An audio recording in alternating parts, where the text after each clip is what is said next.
Olá, tudo bem? Seja bem-vindo ao Momento Wi-Fi Cell de hoje.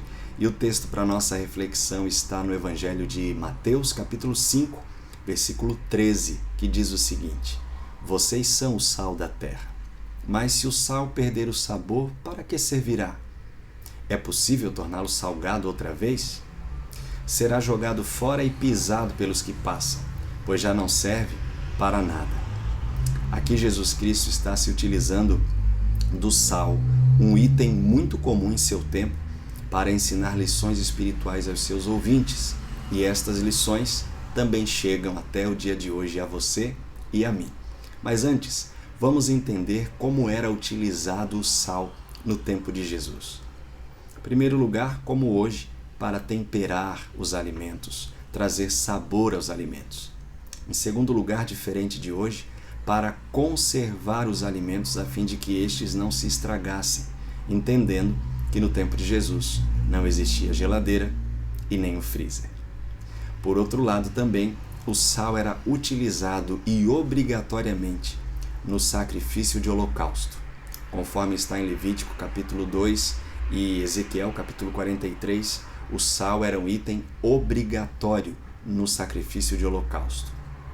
E como Jesus menciona também no texto da nossa reflexão de hoje, o sal ele era lançado para que fosse pisado pelos homens. Mas com base em que Jesus estava falando isso? Em Jerusalém, anualmente, cai neve.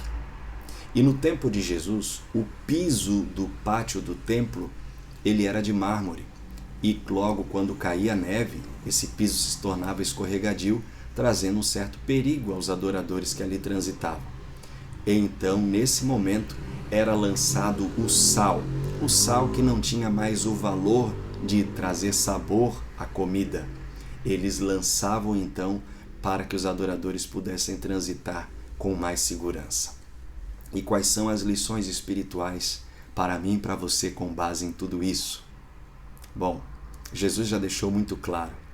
Eu e você somos o sal da terra.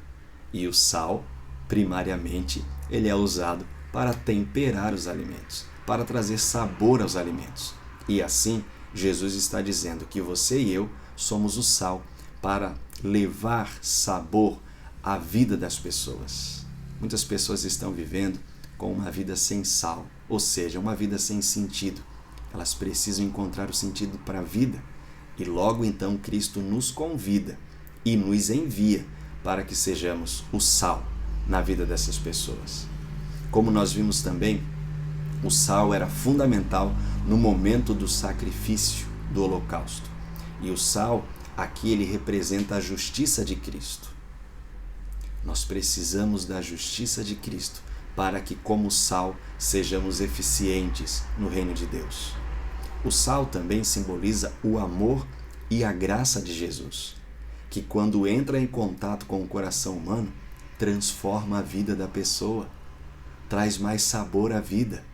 E o que a gente já aprende com essas lições de que o sal é a justiça, o amor e a graça de Jesus?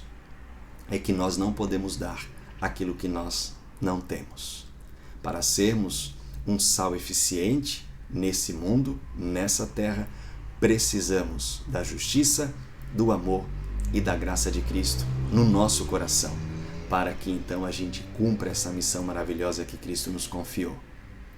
Por outro lado, nós vimos também que o sal, quando perde o seu sentido, ele é lançado fora e pisado. E aqui vem uma triste realidade. Há muitas pessoas que são religiosas, nominalmente se dizem cristãs, leem a Bíblia, citam versos da Bíblia, mas infelizmente no seu dia a dia, no seu relacionamento social, elas não conseguem transmitir a justiça, nem o amor e nem a graça de Cristo. E logo essas pessoas são alvos de críticas. E infelizmente, por causa dessas pessoas, o Evangelho ele acaba sendo manchado. Mas Deus está convidando você e a mim para sermos o sal. E lembram da outra função do sal no tempo de Cristo, que era conservar os alimentos? Então, Cristo está convidando você e a mim para que venhamos conservar o Evangelho eterno nesse mundo que, infelizmente, está se estragando a cada dia que passa. Vamos então anunciar o amor, a justiça e a graça de Cristo para os nossos semelhantes, a fim de que nesse mundo, mesmo de pecado, na certeza de que em breve Cristo vai voltar, tenhamos ainda a alegria e o verdadeiro sentido da vida, e que possa ser vivido em nosso dia a dia com aqueles que estão à nossa volta. Aceite esse chamado, seja feliz e que Deus te abençoe.